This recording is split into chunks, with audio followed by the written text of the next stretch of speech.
हम अपनी धरती के एक बहुत ही छोटे से पार्ट है और हमारी धरती भी सोलर सिस्टम का एक छोटा सा हिस्सा है। और सोलर सिस्टम भी हमारी गैलेक्सी, जिसे हम मिल्की वे बुलाते हैं, का एक बहुत ही छोटा सा पार्ट है।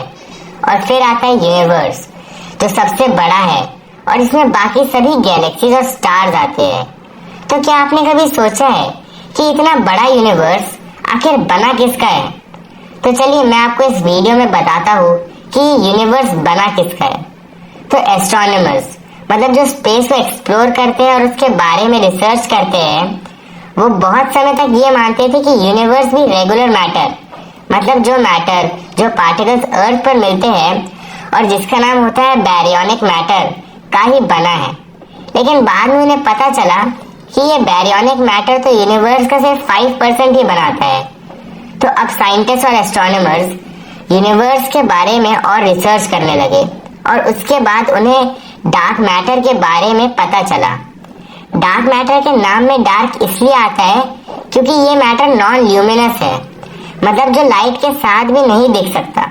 तो आप पूछोगे कि अगर हम डार्क मैटर नहीं देख सकते तो हमें उसके बारे में कैसे पता?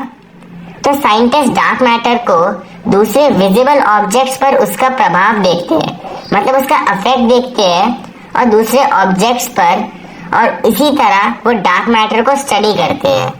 और साइंटिस्ट का कहना है कि गैलेक्सीज के अंदर के तारों की मोशन को अगर हम मेजर करें तो ऐसा कोई ना कोई मैटर तो है जो गैलेक्सीज और तारों पर अपना ग्रेविटेशनल फोर्स लगाता है। और क्योंकि वो मैटर हम नहीं देख पाते, इसीलिए उसका नाम साइंटिस्ट ने डार्क मैटर रख दिया। अब अगर हम कैलकुलेट करें तो इस यूनिवर्स का 27%, मतलब 27% डार्क मैटर है।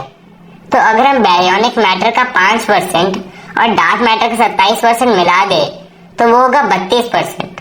और अब बचता है यूनिवर्स का 68%, जो सबसे इंटरेस्टिंग पार्ट है।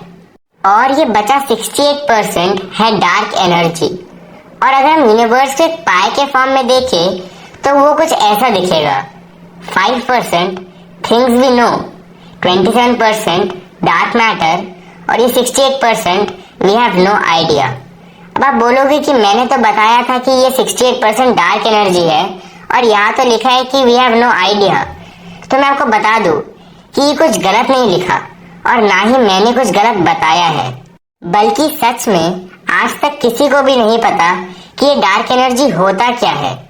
लेकिन तब भी हमें एक चीज पता है इस डार्क एनर्जी के बारे में, और वो है कि ये डार्क एनर्जी रेगुलर मैटर से अलग बिहेव करता है। मतलब जैसे रेगुलर मैटर ग्रेविटेशनल पुल से चीजें अपनी तरफ खींचती है, वैसे ही उसके ऑपोजिट डार्क एनर्जी ग्रेविटी के ऑपोजिट काम करती है और वो चीजों को रिपेल करती है, मतलब अपने से दूर फेंकती है। और इसी कारण से यूनिवर्स एक्सपैंड करता है, क्योंकि डार्क एनर्जी यूनिवर्स की बाउंड्री को आगे आगे फेंकता जा रहा है। तो अब हमें पता है कि ये यूनिवर्स 3 चीजों का बना है: रेगुलर मैटर, डार्क मैटर और डार्क एनर्जी। अगर आपको कोई भी क्वेश्चन हो तो कमेंट कर जरूर पूछना। Thanks for watching. और अगर आपको फ्यूचर में भी ऐसी ही इंटरेस्टिंग वीडियोस देखनी है तो इस चैनल को सब्सक्राइब करना मत भूलिएगा।